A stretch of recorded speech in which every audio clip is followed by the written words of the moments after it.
You're listening to the Educated Cowgirl Podcast, Season 2, Episode 5. Hey Cowgirls, I am so excited about today's episode, not just because of the amazing guest, but this is also the 30th episode of the podcast. I can't believe it.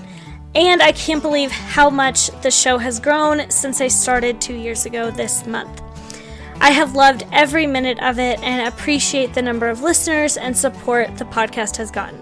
Veterinarians and equine sports medicine specialists have made such amazing strides over the years in research and in practice to improve care and preventative practices in caring for our equine athletic partners. They have really worked hard to make sure that every horse is receiving the treatment that best fits each horse because, as this week's guest talks about, every horse is different and has different needs. Today, my incredible guest will be sharing more insights into these topics and more as she truly has so much knowledge and passion for the equine sports medicine and rehabilitation field. Dr. Sherry Johnson is one of the partners with the Equine Sports Medicine Team located in Whitesboro, Texas, and Scottsdale, Arizona. We discuss so many things, from how sports medicine and rehab has evolved in the horse industry to creating a positive work culture within the team to always put the horse first. I had so much fun talking with Sherry in this episode, and I learned so much about a field that I have always been interested in myself.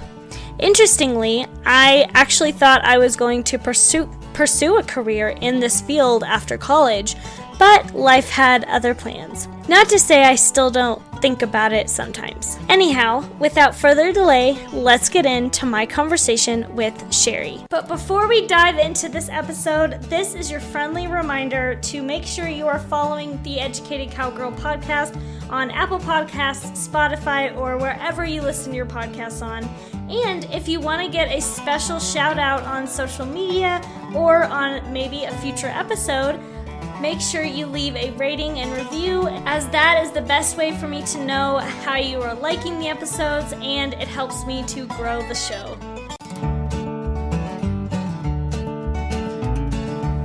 Hey, and welcome to the Educated Cowgirl Podcast, hosted by yours truly. My name is Abby Carpenter, and I am a cowgirl and equestrian through and through. I started this podcast wanting to make more of an impact in the equine industry. That's why I am making it my mission to help promote the industry to the public through sharing my love for horses through education and bringing other experts and professionals onto the podcast with me to discuss important topics that impact the horse community.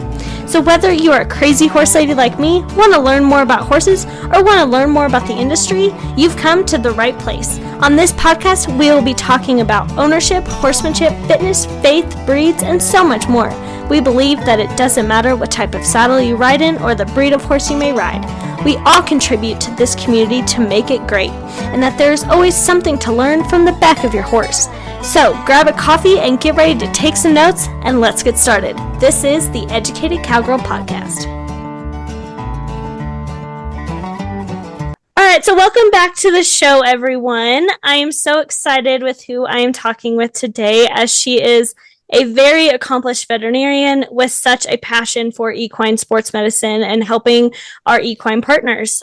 Thank you again so much for taking time out of your schedule to talk with me today. Abby, thank you so much for having me today. It is an honor to visit with you. Yeah, so if you could go ahead and introduce yourself, what you do, and a fun fact about yourself.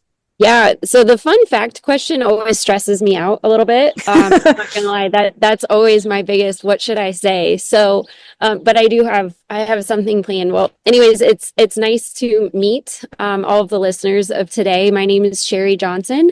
I am a boarded equine sports medicine and rehabilitation specialist that's based out of Whitesboro, Texas. I'm a senior partner and managing rehab veterinarian of our practice, which is called Equine Sports Medicine. And we actually have three divisions of our practice. We have our clinic division, which is based out of Pilot Point, Texas. We have our mobile division, which is most known for the modified NASCAR trailer that travels the quarter horse circuit. And then we have our rehab division, which actually has professional rehab centers both in Whitesboro, Texas, and Scottsdale, Arizona. So I do nothing but eat, sleep, and breathe equine athletes and rehab of orthopedic injuries. And fun fact about myself, I'm freakishly good at cornhole. Like I can just like dominate at playing cornhole. So it's a little known fact about me. I love it. I don't practice on the side. I'm just naturally good at it. So Yeah, maybe you can give me some tips because I'm a little rough at it. So yeah. So you have, as you've mentioned, you really have developed a career with sports medicine and rehabilitation. But can you dive more into your background with horses, how you grew up with them, how your passion for this and this aspect of the industry started, and what it took education-wise to get you to where you are, and how that led you to where you are today? yeah, that's all really great questions, Abby. So to give you a little bit of my background, I'm actually from central Iowa. So I grew up on a row crop farm in the middle of nowhere in central Iowa. The classic, literally farm kid growing up in a bean field. And when I was young, we had everything as far as animals go, but I was always obsessed with horses, right? I was that horse obsessed girl. And we had horses, but they weren't, high-end show horses or anything like that. But my grandfather was actually the driving force behind my love of horses, and my dad as well. I come from a long line of horsemen, and my entire family has had or been a part of the horse industry in a variety of ways, dating all the way back to my great grandpa, my grandpa, and my dad. And so it was a passion that definitely started when I was a very little kid. And I just never could get enough of it, right? And so started doing, horse stuff and just loved all animals in general. But as I grew up through high school and stuff, I actually started working for a horse company in southern Iowa that was focused on breaking more ranch style horses and sale horses. I worked at a sale barn for a period of time, riding horses through the arena as a catch rider and working with a lot of colts. And I truly think that background actually shaped me today and how I handle horses, how I work with horses, and the strong horseman side of what I do. Is yes, I am a veterinarian and a specialist, but there's a lot of days my job is just literally working with horses in the barn, and helping them through orthopedic injuries, right? So it's not a desk job. It's very barn. So, anyways, as I grew up, I did show a little bit. So I have a love for the Western performance horses. It definitely, I wasn't anything good like the clients that I work with now at the national level or anything like that. But I've always been an athlete myself and loved competing, loved showing, loved anything that was competitive. So I then went to undergrad at Iowa State, and I didn't know really what I wanted to be when I grew up. I knew I wanted to do something in the horse industry, but as you and all of the listeners on this podcast know, like finding your niche within the equine industry can be really tricky, right? And it's a daunting task because it's often financially unsure, right? It's unclear of what path you're actually going to take. So I was not the person that grew up and knew they wanted to be a vet and all of that. I just knew I loved animals and I loved horses and I loved athletic horses, but I wasn't sure how that actually was going to come to fruition from a professional perspective. So it was actually my final year in undergrad that I decided that I wanted to go to veterinary school. My major at the time was Spanish. Language and writing has always been very natural to me, and science, interestingly, science math was never my strongest suit, which I think people would never have guessed that.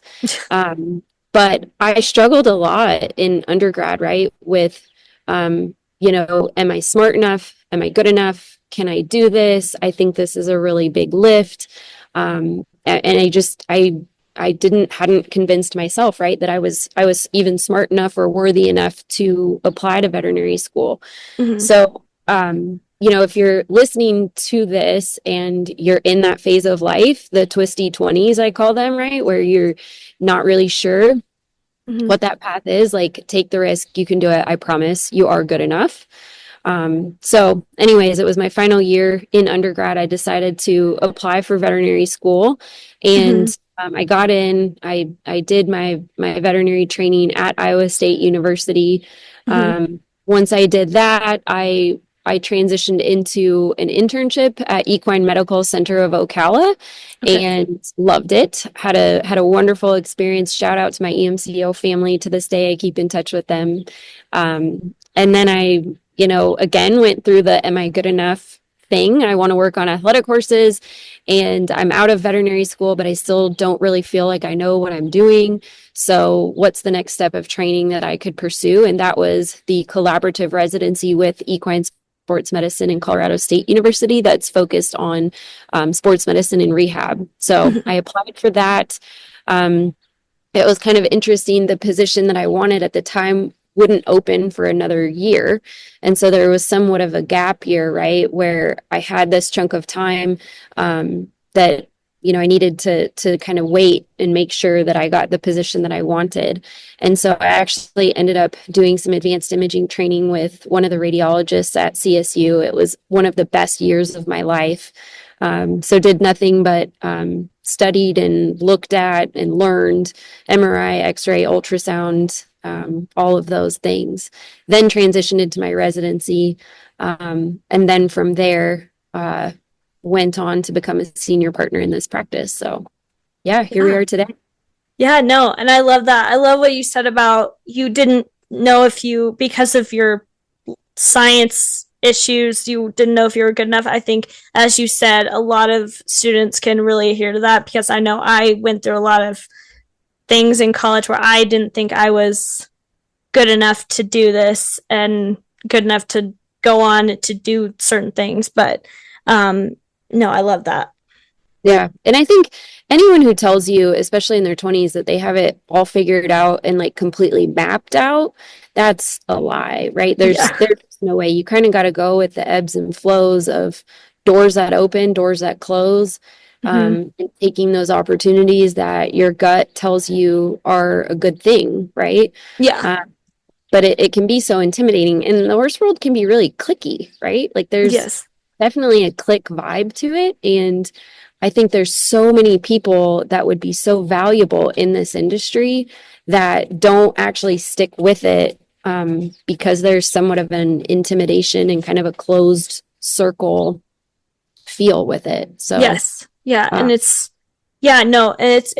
can be very clicky. We tend to get in our own worlds of like, oh, I'm comfortable with these people, but it's important, if we want this industry to grow, to step out into other areas and other disciplines to see the success grow, to see the success of the industry. yeah, absolutely. Absolutely. Okay, so I believe equine sports medicine has evolved so much over the years, and I've talked about this in a previous episode. From your perspective of working for years in this space and traveling around the country, what specific impacts and important changes have you seen that have really improved the industry and the horse? Oh, you're hitting me with the good hard questions today, Abby. So to just kind of take a step back, right? Like I started working on the trailer, working with Equine Sports Medicine about 10 years ago now. And at that time, the veterinary side of things was still very heavily male dominated. I was one of the first female veterinarians to work on the truck, if you will. And that was at times a big struggle for me with clients that didn't understand that I was actually one of the veterinarians and not a technician, right? Okay.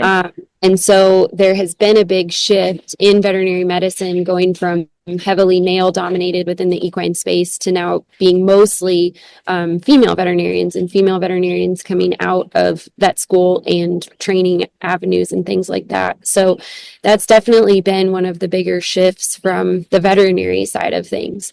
From the actual horse focused perspective of things, the field is changing every single day in terms of clients, owners, trainers wanting to become very proactive instead of reactive. Mm-hmm. And the industry as a whole is really seeming to be focused on preservation of the equine athlete and how we can kind of quote protect the machine, right? How we can take the best care of this horse now so that we have longevity of an athlete and we protect our investment and we don't have days out of competition, right?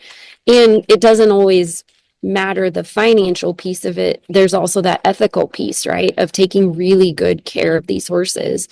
And I think that's been the biggest shift that I've seen from 10 years ago working on the trailer to now is there's so many examinations, lameness exams, general health exams that we do that are not necessarily geared towards them getting in the show pen the next day. It's actually geared towards are there small issues coming up? Is there anything we need to be made aware of? How can we better prepare this equine athlete to stand the test of time and to stand the athletic rigors that we're wanting to put it through?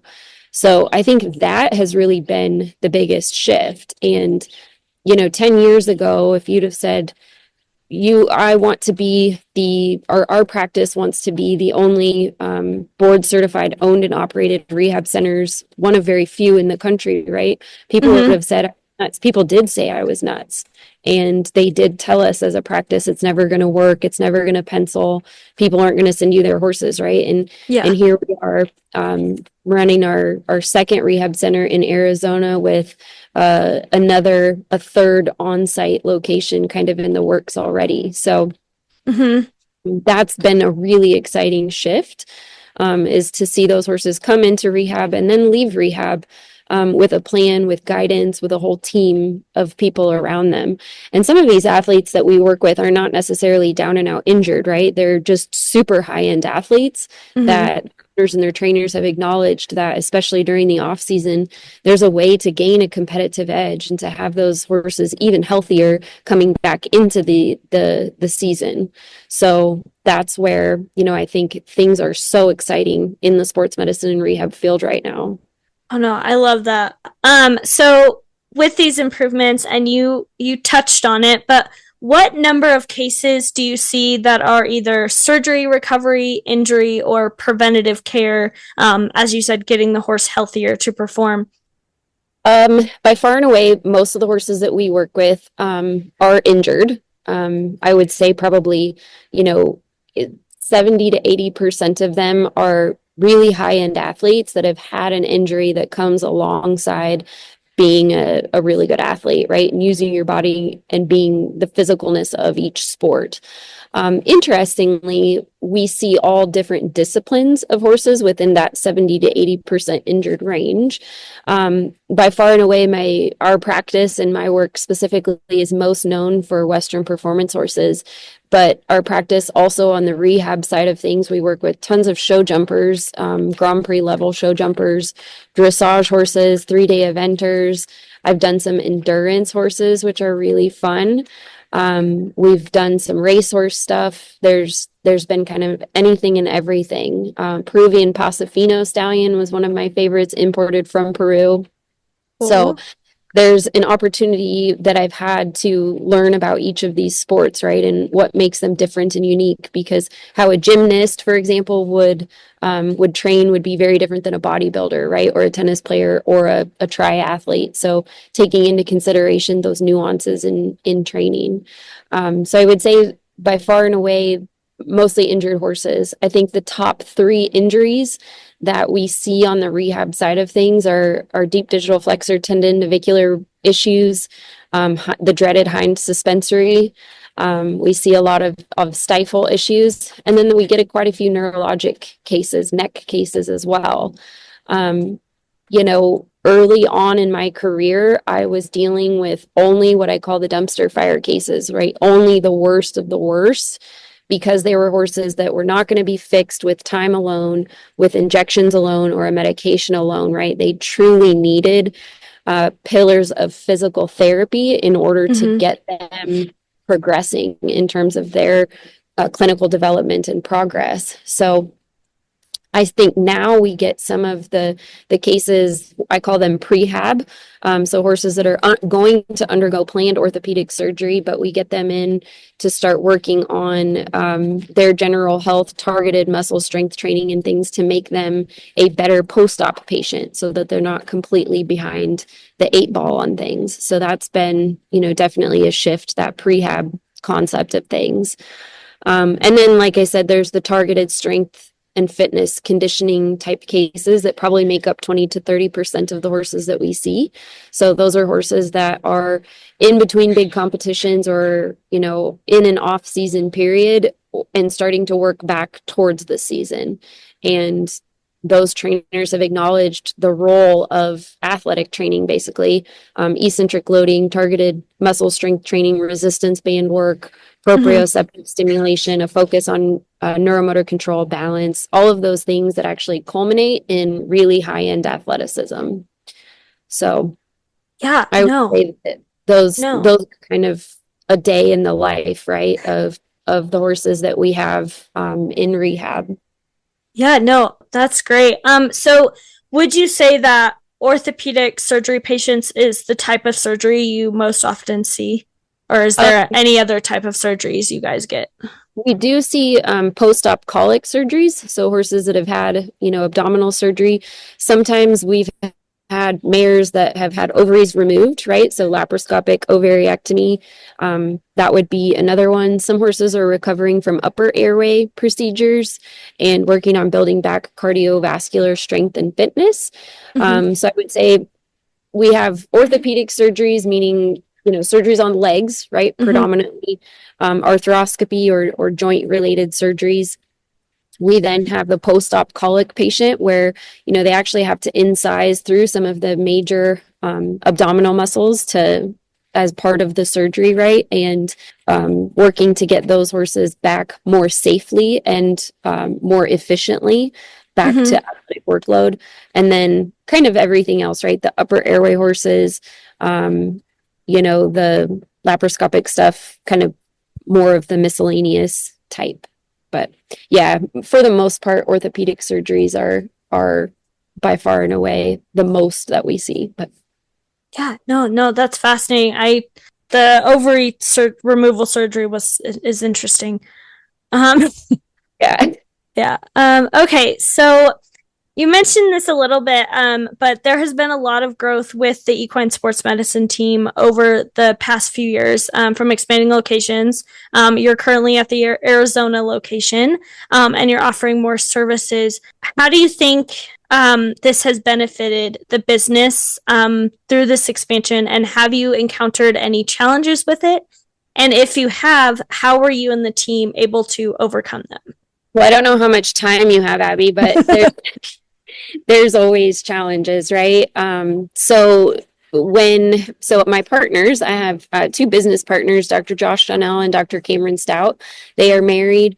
And Cameron and I call ourselves Josh's, sister wives, right? We're kind of really the ones who actually always trump him in the decision-making process. And if they won't listen to this, but they will giggle when they hear this. So it's the 3 of us. And when we acquired Equine Sports Medicine, it really was, first we bought the mobile division, and then we eventually acquired the home clinic as well. And we added rehab alongside of it. So it's been a tremendous amount of growth since 2018. We bought the mobile unit back in 2018, added the rehab center in Texas in 2019, added on the clinic in 2020. So it's been a very expedited or, kind of an accelerated growth. And the best part about our business model and our structure and our whole entire culture of our practice is that of quality and collaboration. And what we mean by that is we very much are focused as a practice of making decisions for you and your horse based as if it was our horse and our money. So that is always our standard decision-making process, right? If this was your horse and your money, what decision would you make and what are the options around that, right? So we come from a very quality control perspective on that.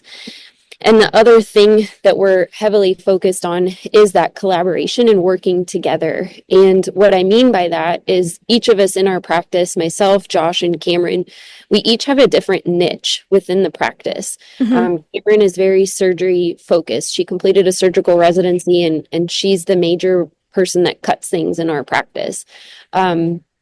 Josh is definitely the visionary of our practice, right? And he handles the majority of the business side of things.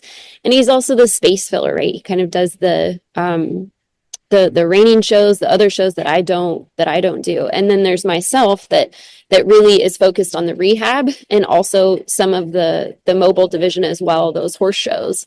And we really do work together in terms of knowing what each person's strengths are and what they actually enjoy as far as daily practice. So we're really good at playing on each other's strengths and working together. And rehab funnels into clinic work funnels into rehab. Then we're able to support those horses out on the road at the horse shows, right? So it's really a trifecta of having all of those bases covered. And our, clients, a lot of them are with us because we have that aspect of working together. And really saying, hey, I'm actually not the surgeon of our practice and I don't cut things, but I have Dr. Cameron and she's incredible and she's going to take really excellent care of you that way. So we have a lot of volleyball that happens back and forth between our cases. And I think that's been the reason that we've been able to have the amount of growth and expansion that we do, because it really does take a whole village. I would also be remiss if I didn't mention the associates that work for us as well. Dr. Kendall Wheeler, Alan Donnell, Gabby Solom.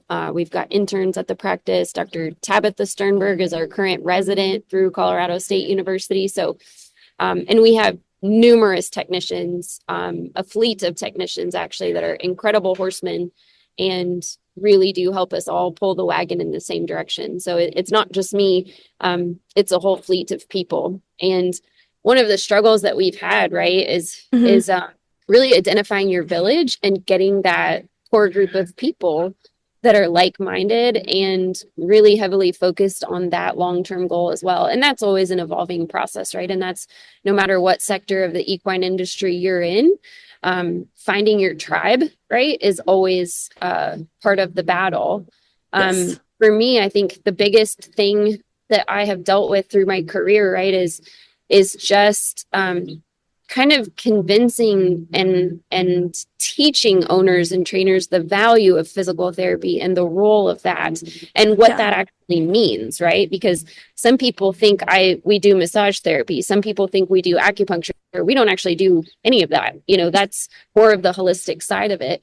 We are, if you think about it, a high-end physical therapy, athletic training center, and being board certified in it, doing a PhD in orthopedic rehab, right? I wanted to be the highest evolution of the species within my field. I wanted to be a terminal degree and what's the maximal training that I could have in my field so that I could literally be the best version of myself and the most equipped to deal with whatever came through the door.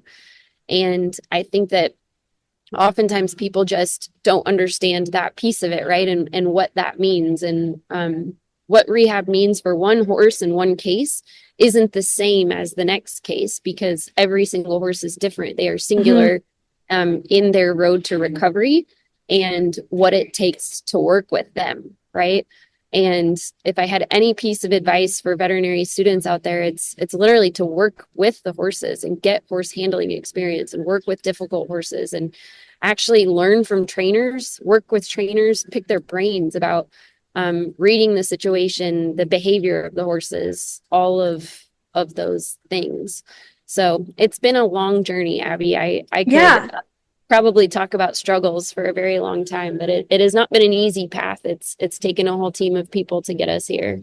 Yeah, no, that's so great. And you're so right in that, like, every horse's recovery is different. Every horse acts differently. And I think that's something that has really changed with veterinarians over the years, is that they've realized that not one treatment will work for every horse, and you kind of have to look at what is best for that horse. And it could be that they just need some time off, or it could be they need to go see you guys, or maybe they do need a surgery of some kind. But no, I love that. And I love what you were talking about with having a positive culture with your team and working together and being like, okay, well, I don't really focus on this, but this person is amazing at this and they can really help you with your horse. So yeah. Yeah. Yep, absolutely. And I think, the antiquated version was just inject the joints and roll on, right? Like do a joint injection and then a couple days off and send it back. And I think what we've realized, right, is like if you're not addressing muscle size, strength, symmetry alongside of a joint injection, for example, right, then that horse is not maximally equipped to protect its legs. It needs muscular strength, timing, neuromotor control, all of those components, right? Yeah. And that's where I think we've just really seen the most growth and change. Yeah. No, exactly. Okay, so because of your time at CSU, you know that a lot more colleges are integrating more sports medicine programs for students to study, which I think is so amazing to showcase not only more career options for people in the industry, but I also wish I had this option in school, as I think it can help any aspiring professional, whether they want to go into the therapy and rehab side or they just want to improve their horsemanship skills.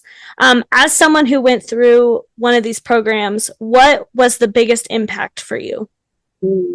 I think the biggest impact for me was working alongside really accomplished and experienced and successful veterinarians. I had really, really good mentorship through veterinary school, my internship, and my residency. And I had mentors that inspired me. I had mentors that pushed me. And sometimes I felt like pushed me too much, right? But at the time, it was perfect. And so I think surrounding yourself with those people that inspire you and really push you to be your best version, I think is so important. If you're stuck around people that are just kind of content with the bare minimum, meeting status quo, right? That's not ever been my mantra. And you have to align and find those people that also resonate with that.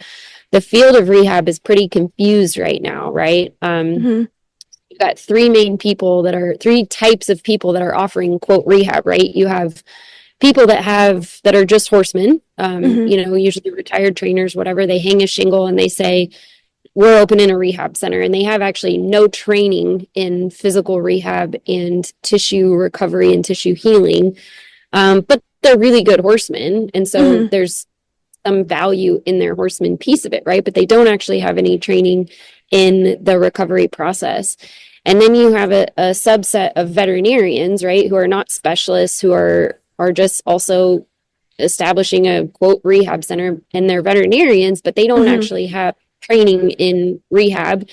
And, they have a variety of horse handling experience. And then there's a very small percentage of us, right, that are actually residency trained, that have put a lot of time and effort into the craft and the expertise of rehab, right? So that's why the field of rehab is quite confused. And I think it's important for anyone who is considering a role within the field of rehabilitation is to really get some hands-on training and hang out with those people that actually have credentials and that actually have training within the field, that can help you and guide which path may be the most suitable for you. So that would definitely be my advice, right? Yeah, no, that's so great. And along those lines of like, for any students interested in going in pursuing the rehab side and stuff like that, what advice would you have for them to start putting themselves out there to start looking for facilities or jobs in those areas? Yeah, I think, depending on where you're at geographically, it's finding people in your area that are knowledgeable within the field to begin with, right? And that have experience that they're willing to share with you. And also realizing that this is not an overnight thing, right? Mm-hmm. I hate to even admit how many years of school I went to from start to finish, right? To get to do this.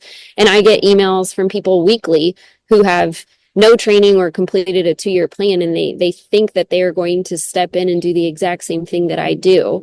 And the reality is everybody wants the fancy part of rehab, but they don't understand what it took to get here and the amount of training, the time, the energy, the training, education that it took to get in this role. So my advice would be to be patient with yourself, with the process, and to really try to seek out those opportunities to spend time with people that have training and have credentials within the sports medicine and rehab field. I do think there's so many good and knowledgeable horse trainers out there that can teach you about different sports and that can teach you nuances of what's expected from a training and an athletic workload perspective. So it's also, important to spend time with them from the basic horsemanship skill level as well. Mm-hmm. Yeah, no. And then how important would you say like continuing education is in this field? Hugely important. Hugely important. And I Yeah. think there's days where I wake up, Abby, and I'm like, I'm getting dusty. I'm getting like I'm losing touch of the new, right? And Mm-hmm. I read constantly, right? Looking at new research that's coming out. Through my PhD training, I spent a lot of time working with human physical therapists and human orthopedic surgeons and trying to understand and figure out what they're doing on their side of things that's the latest, greatest, and most effective. And how can we bridge that gap and bring that over for horses, right? Mm-hmm. So staying current, staying relevant in terms of what's going on and what's actually happening in the trenches in the real world is hugely important. And there's many people that would look at my career and say, well, you got a PhD. Why did you get a PhD and you're a practicing veterinarian like in private practice, right? Mm-hmm. And then the private practitioners would say, well, why did, if you're just going to go that route, why was that needed? And I did that for myself, and I did that to stay current and have a research mindset and have a brain that is focused on the most current and timely applications of everything. So Mm-hmm. I think you really got to take a 10,000-foot look at your career and what is the 10-year goal, right? And start mapping out small steps to try to get there, things that you can work on every single day and every single year in benchmarks. So That's so good. So good. Okay, so with everything that we covered today, which was a lot, but is there any topic that you're passionate about in this industry or in this field specifically that you feel people don't know much about or just aren't talking about? I think the biggest gap that I see within the field right now, and something that is starting to be on people's radar, but it's not necessarily at the forefront of their mind, is a concept of managing athletic workload. And what I mean by that is essentially like, what is your horse's expected workload at home versus when you go to the horse show, right? And what is the discrepancy between those two expected workloads? And some of the most evolved training programs that I work with, we're actually in the process of quantifying that workload, right, between the at-home training and also the horse shows. Because what we see is, when do horses most often get hurt? After a big show, at a big show, or right after a big show? And a lot of that reason is because the tissues weren't physiologically prepared to sustain whatever workload that was, right? And so Mm-hmm. how can we most effectively and most efficiently prepare those horses for that expected workload? And how can we actually even out the discrepancy between at-home training and then at the horse show? And so that's really my next iteration of things that I have in the think tank, right? And working with those training programs to really balance those things out. So I think being mindful of that is the latest, greatest thing coming down the pipeline. Yeah, especially when you take into consideration when a horse is at a horse show, they also have added behavioral stressors of new smells, new horses, loud noises, and so you have to take that into account as well. Yeah. Yep, exactly. There's a whole host of stressors, right? And human, really high-end human athletes, right? Mm-hmm. They can tell their coach, I didn't sleep great last night, or my girlfriend broke up with me, or they can communicate what they feel and maybe that they had an off day. I got a little cough or my throat's kind of sore today. Yeah. They can communicate all of those things. And the horse, they kind of communicate it, right? If you're paying attention, they'll always tell you how they feel. If you're listening, right? But sometimes those signs are so subtle, and there's so much we don't know and will never know about these athletes and what makes them tick. And there's certainly the robust athlete, right? That loves its job. It's going to go in the pen every single time and give you everything it's got. And they're not into self-preservation. Mm-hmm. And then there's the fragile one, right? That stepped on a rock kind of funny. And now I'm limping, and you're just like, get it together. Yeah. So there's, the horses are exactly the same as human athletes in terms of being very different and having their own set of considerations. So figuring out that piece is really what separates the really good horseman from, just throw the saddle on and go sort of situation. Right. Yeah. And I think they started doing it at NRHA shows where I think at like 10 o'clock at night or something, they'll shut the barn down and like turn the lights down so that the horses can actually like relax and sleep or something. Yeah. So. Yep.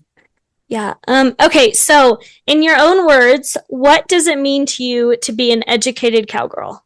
This one's hard. I think being an educated cowgirl is putting the horse first.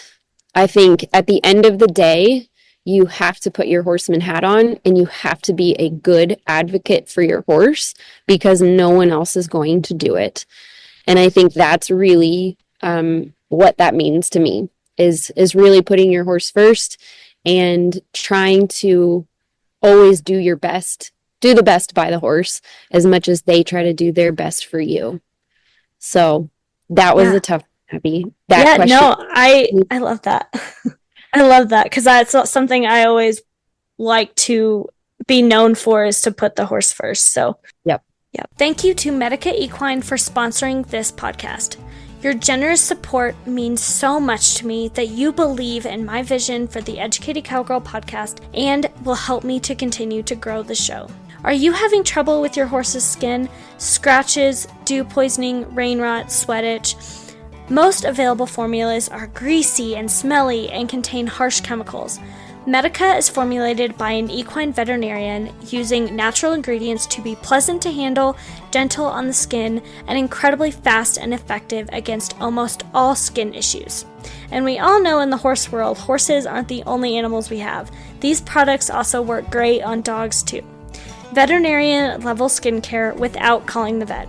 Grab some today at medicaequine.com, that's MEDICA equine.com, or ask if your local retailer carries Medica. The purity of nature and the power of medicine solutions for equine skin problems. All right, so here's some fun rapid fire questions. Gosh, I'm nervous. All right, so you travel a lot. What is your biggest travel hack? Oh, my biggest travel hack is TSA PreCheck and getting status with the airlines. 100% makes life so much easier, for sure. Yeah. All right, so salty or sweet? Can I do both? Yeah, you can do both. Yeah, chocolate covered pretzels. Yeah. Yeah. Like salt on the top of a margarita as well, though. Yeah.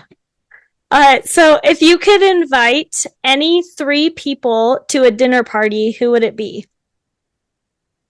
Oh my gosh, any 3 people to a dinner party. I should have asked you for these questions ahead of time. Okay, come back to that one. I need to think about that. Okay. Okay. Coffee or tea? Definitely coffee. The strongest I have. All right. All right. So, all right. 3 people. Was that the last one? Okay, Yeah. that was any time to think about that. So I love Kevin Costner. Okay. Yeah. I love Val Kilmer. These are all going to be men. That's so awkward. And Jason Momoa. How about that? Yeah. No, that's perfect. That's perfect. Kevin Costner's been in the film industry for years, so I'm sure like he has. we get along. I feel like we get along. I think we would have some really interesting conversations over a bottle of wine, and it would be great. We'd have a great time. Yeah, no, I'm sure he has a lot of stories. All right, let's see. All right, so this has been such an interesting, fascinating conversation. Thank you again for coming on. For those that are interested, where can they find you on social media or find the Equine Sports Medicine Team? We have a website. Excuse me. It is eqsmr.com. So www.eqsmr.com.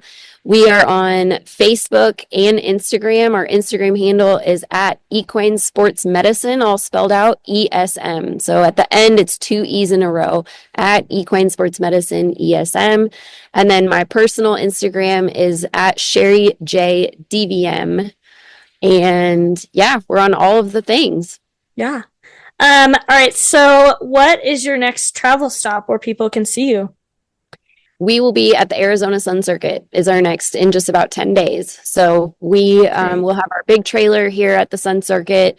We're going to do a client appreciation night on Monday, March 3rd, where we're going to invite people out to the rehab center to have a cocktail and some finger food. It's going to be fun. Yeah, we're super excited. It's my favorite horse show of the whole entire year. Don't tell the other horse shows, but this one is my favorite. Yeah, I mean, you're in Arizona in the winter, so I'm pretty sure it's going to be good weather. Yeah. Beautiful weather. Sun, bring your sunscreen. Yeah. All right. Thank you so much, Sherry. Thank you for having me, Abby. Thank you so much for joining me for this episode of the Educated Cowgirl podcast. I hope you enjoyed it, learned something new, and will come back for more. But for now, stay blessed and ride on, cowgirls.